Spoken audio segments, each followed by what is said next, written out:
Lagos State wants to bring in more international capital. The Lagos State International Financial Center, a project that is being put together by the Lagos State government on the public side, EnterpriseNGR on the private sector side, and of course an international partner in the city UK. Currently in phase 2, implementation. Now, recently in Cambridge, in the United Kingdom, at the Muller Institute, there were a variety of players from the public and private sector side that got together for a training. Lagos State Governor, His Excellency Babajide Sanwo-Olu, the Minister of Industry and Trade and Investment, Dr. Jumoke Oduole, the Director General of the Securities and Exchange Commission of Nigeria, Dr. Omowotimi Agama. They all spoke, along with a variety of other individuals, about the importance of the training and the importance of this project, the Lagos International Financial Center. Here they are. First, really is to thank and commend everybody that has created the time to be here for the next 2 days. It goes to show that when we all put our heart and our mind to things, we can achieve a lot as a country. And you can see the array of very many important federal agencies, members of the National Assembly, heads of government, parastatals, all turning out. And I think it's really credit to Mr. President, who have also informally sanctioned us to go ahead and have this conversation, because he's also expecting the outcome of the discussions we're having here today, just so that he can give for that directive and help us, put the country, in that international world map of countries and cities that have what it takes to have an international financial center. It's not just lip service, it's something that this government is working on. And we as a sub-national are indeed happy that we can get everybody here today for us to stretch the ideas, criticize ourselves, and ask what are the things that we need to do, for us to have a convergence of all the other things that needs to happen for Nigeria to be, on that trajectory. And I'm excited that we've created a time to do that here. Well, I believe it will have a life of its own.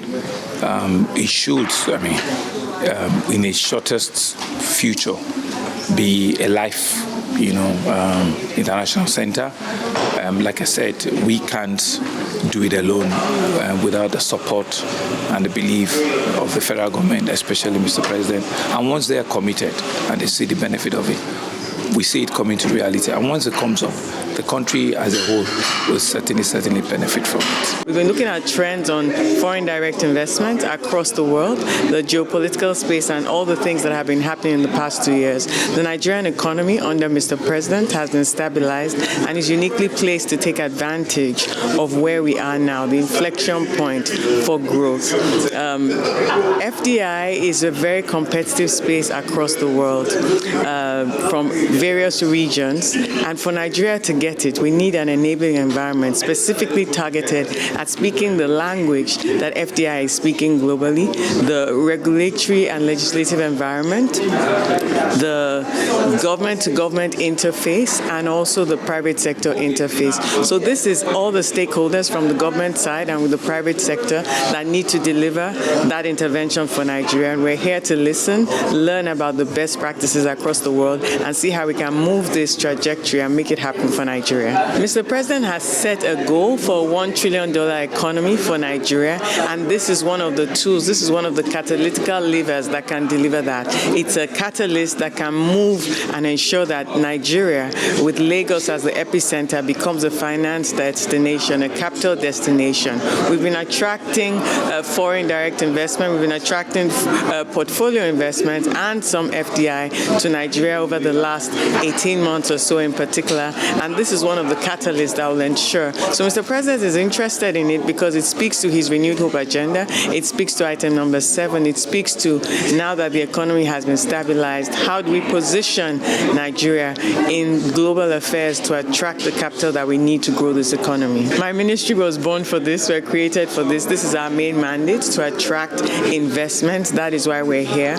You've seen us all across the world, led by Mr. President. We've been various regions. You saw us at the UAE having our first commercial economic partnership agreement with the UAE. You've seen us talking with Brazil. You saw us with commercial investment partnership with the US. You'll see us on the presidential visit with the ETIP, the enlarged trade partnership agreement with the UK. And so we've been actively galvanizing opportunities to draw capital in. So this partnership, LIFC, with City of London and with private sector across Nigeria, the Lagos State government, is one of the most tangible interventions that we can deliver to make sure that we can position Nigeria as a financial destination for the world. The truth about it is there's no other thing like education. Knowledge is critical and important in the development of any society, let alone the establishment of the Lagos International Financial Center.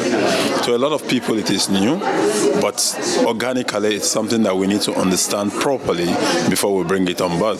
And that is why this a training as this is very critical, for the establishment, for building us up in terms of capacity, for making it organic, and for ingesting the entire concept of the LICF. First, before I say that, I must commend Mr. Governor Babajide Sanwo-Olu for this brilliant and bright initiative.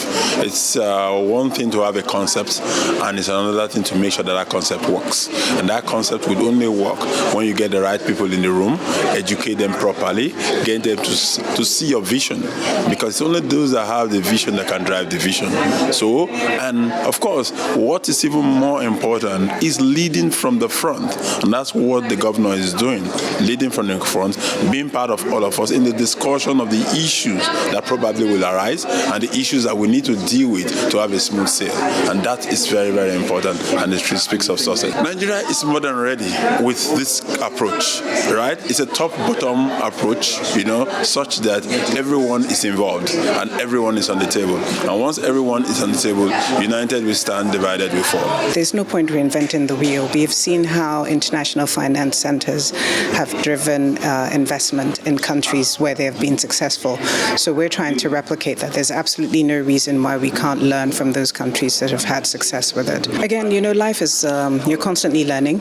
So it's not just about the theory. It's actually hearing about everything that has been done, that has been put in place, what needs to be done. And so you'll see that here there's been an aggregation of stakeholders who all play a part in this ecosystem.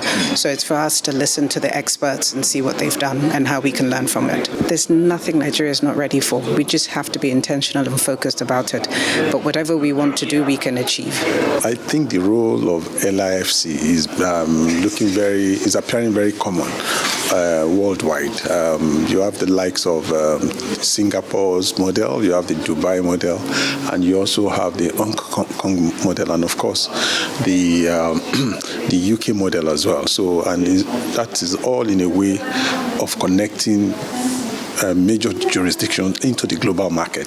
So, and I think it's very, very important for Nigeria, particularly at a time like this that we're experiencing a lot of reforms that are actually aligning all of our prior market distortions. So our economy is looking more stable and, of course, more predictable. And there can't be any better time to align with global interplay. And of course, it's about attracting the right capital that will support your growth and other initiatives that you have for development. Number one, the environment is very stable, and that derives from the combination of all of the efforts of both the executive and the parliament as well. So whether you are talking about tax reforms that is ongoing or other key macroeconomic stabilities. So those are the things that inform how businesses or create an easy, the ease of doing business in any environment. So, and clearly, you can't rule out the role of the parliament because you have regulatory issues, you have legal issues, things that will give comfort to investors. So it's an ongoing, it's typically an ongoing thing.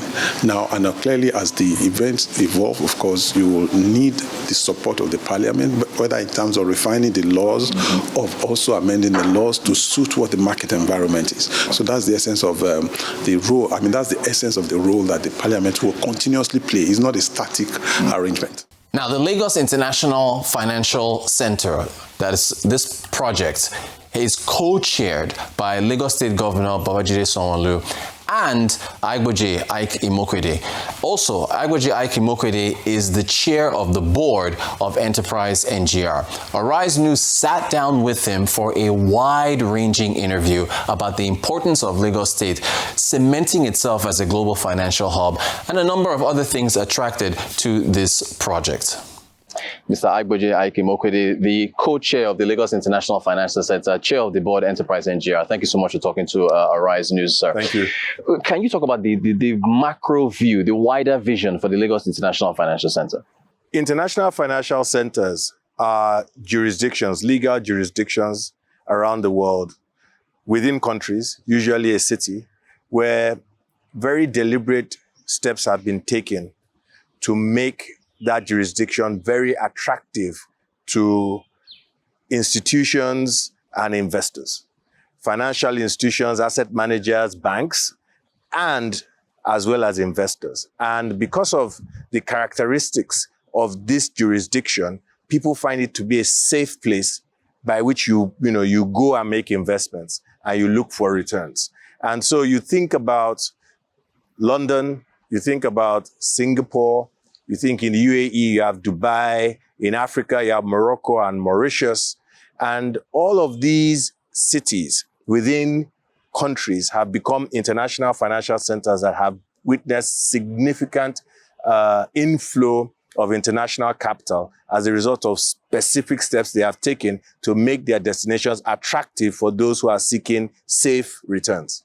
So what would be your response to those that say, well, Lagos is the commercial capital of Nigeria, Nigeria being the largest member of ECOWAS, so as the West African region is concerned, all the major banks headquartered in Lagos, tech companies and so on. What would change what the LIFC is going to bring from where we are now? So it's like the story of, when you have a lot of muscle, but muscle alone does not make you competitive. Your brain, your heart, your soul, must also be brought to the table. And in fact, those are the things that activate the muscle, There are 22 characteristics that international financial centers have. And it's become a very technical issue in the sense that investors are very specific as to whether those characteristics are present or not. And if they're not there, they won't come and make investments. And I'll just give you examples. One obvious example is the rule of law, the legal system, you would be surprised, the infrastructure, what type of internet speed is available in this market and so on. So yes, you could have significant GDP taking place within the country, and yet just having poor internet, having a poor court system and so on does not allow international investment come in. And also, let me explain that it's also a catalyst for domestic investment because the international investors don't want this environment just for them, They want this environment as a gateway that allows them participate in what is taking place domestically. So it's really the creation of a very virtuous circle for investment to thrive. And the more you create it, the more investment comes, the better the environment and so on. And that's why you see cities like Dubai and, you look at Singapore and even Mauritius, and you go there and you say, wow, I used to come to this place 40 years ago and look at how, it works now, Hong Kong and so on. With respect to the private and public sector relationship, you as the chair of the board for EnterpriseNGR, what is it bringing to the table from the private sector side, and what Lagos State's relationship as well for this initiative?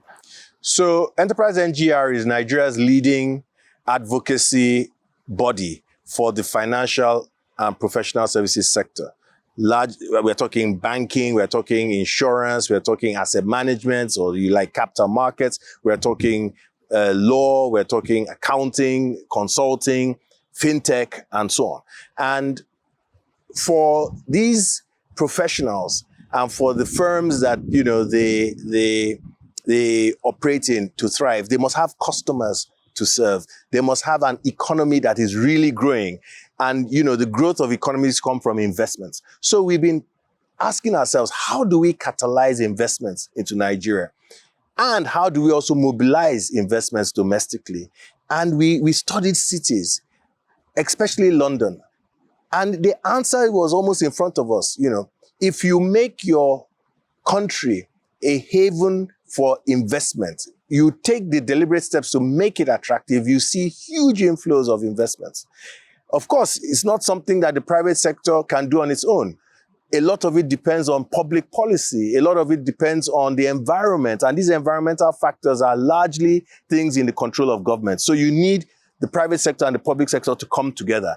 Now, you just mentioned West Africa and Nigeria's positioning in West Africa. Well, Lagos is, I think, Africa's, 5th largest economy. And so if there was a place in Nigeria that you have a natural advantage, to work on, it would be Lagos. And so we approached the Lagos state government. And of course, the governor, who himself, in his private sector life was a financial services professional, got it. And, I just think that right now, this is Nigeria's moment. We have a president who was a leading corporate treasurer when he was in the private sector. We have a central bank governor who was an international banker. We have a minister of finance whose career was steeped in markets, and so they've seen this, and they've seen how nations have transformed through international financial centers. So I think the stars are lining up for Nigeria at this point in time. So there's never been a better time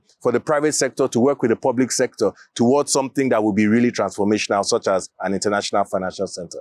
How would you tie the recent reforms that have taken place, and how that would help this initiative, like the stabilization of the Naira now over the past couple of years now? How do you think that ties into it? So one of the things investors look for is stability, especially around macroeconomic factors, inflation, exchange rates, and so on. Of course, they want to be able to move their investments into a market quickly, and also take out the returns, dividends and so on, So currency convertibility and currency stability is very key.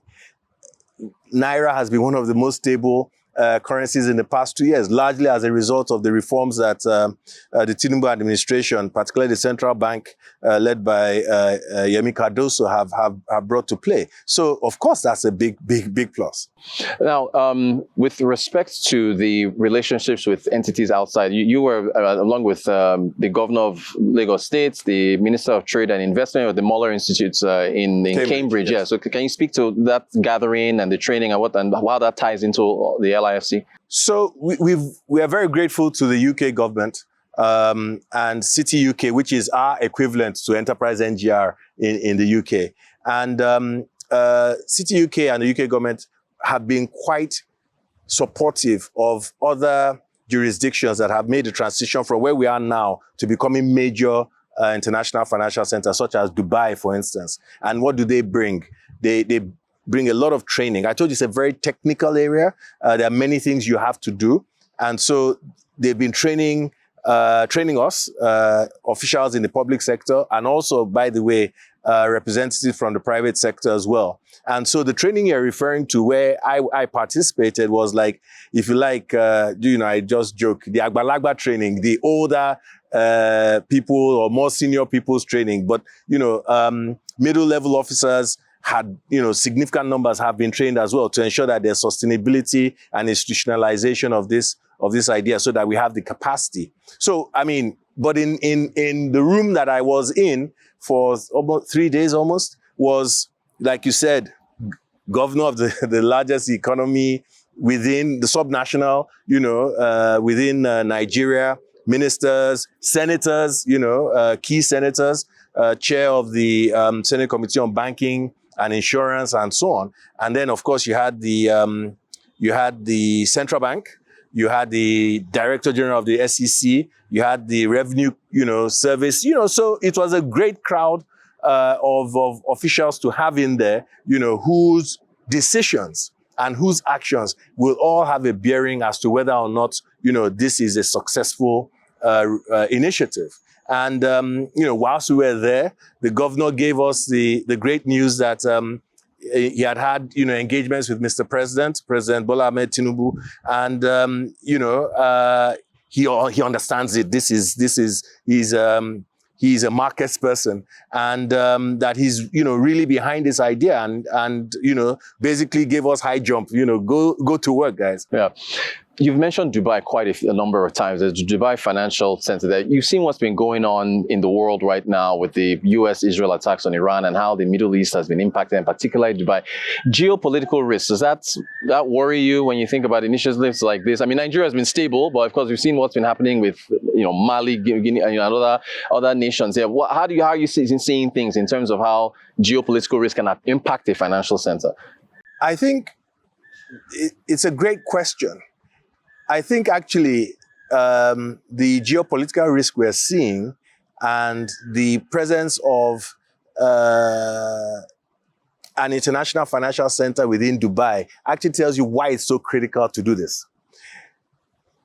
If Dubai had not attained the position it has as an international financial center, would the world be so concerned about what is going on now? Good point. If Dubai was not so important, actually, right, to the fortunes of companies all across the world, right, would they be taking the type of steps you're seeing now? And see the speed with which, protagonists are saying, actually, yes, it's rough, but we are now, sending clear signals that citizens of the world, we recognize that almost an international financial center is too big to fail. And that is where we want to be. So as I've explained to you, we looked at the surprising effect of building an international financial center. To build an international financial center, all the things you want to do to build a sustainable economy that is attractive to investors, both domestic and international, you must do for an international financial center. What better way to concentrate the minds of a country, all right, to fix the things he wants to fix than a project like this? Final question for you. Next milestones, I guess, near term, long term, in terms of, getting things underway. Early 2026, here we are. How do you see things, unfolding going forward? There were three things that we took away from the Moller Institute. I think, first of all, I'll just speak to 5 benefits of an international financial center. One is GDP value-added growth, okay? Another, of course, is employment. But also, I think the dignity in labor of knowing that you work in an environment that everybody aspires to come and join, just like you see Dubai has become. Foreign direct investment and foreign portfolio investment, okay, is certainly another important benefit, okay. Then, of course, is the issue of safety, security that you've alluded to. There's a broad effect of stabilizing an environment, a jurisdiction that seems safe, and it seeps through not just to the city but to the entire country. These are some of the key benefits of an international financial center. Now, having concentrated our minds on these things, one thing that we agreed in the Moller Institute in Cambridge was broadly that this is something that we're going to pursue. All the participants, from the legislative side, of course, Lagos State, all the federal agencies, and importantly also the private sector. And together, in partnership and collaboration, we will make this happen for our country, okay? And then, of course, the third thing is the roadmap, okay? And so the legislative framework that will enable this happen was discussed. And already, I'm getting great feedback from different stakeholders as to how we would best architect, the center and how the center would work. So we already have the council. The council is certainly going to be expanded because the council, this started as EnterpriseNGR and the Lagos State government, and then you have to take the steps. And as the federal government has come on board now, the council will be expanded, okay? And the LIFC, right, which is a center, obviously has a staff, so we're going to have to start employing people. They have to set up an office, and that is going to be a very strategic decision because usually where the office is, the world follows, okay? So those are the things that will come. We have consultants. We have consultants for strategy. we have consultants for the legal framework, and we have consultants for communication. Communication is very critical. I think that the LIFC is going to enable our country truly communicate the benefits of coming to make investments in Nigeria on a sustainable basis and on a world-class basis. Mr. Aigboje, Aig-Imoukhuede, the co-chair of the Lagos International Financial Center and the chair of the board of EnterpriseNGR, thank you so much for talking to us. Thank you. Thank you. Lagos State, the commercial capital of Nigeria, the largest internally generated revenue in the country, the largest budget, 5th largest economy in Africa, seeking to become a global financial hub. Arise News will be following each and every step, each and every milestone until Lagos State becomes a global financial hub and the Lagos International Financial Center becomes a reality. Rotus, Oddiri, Arise News.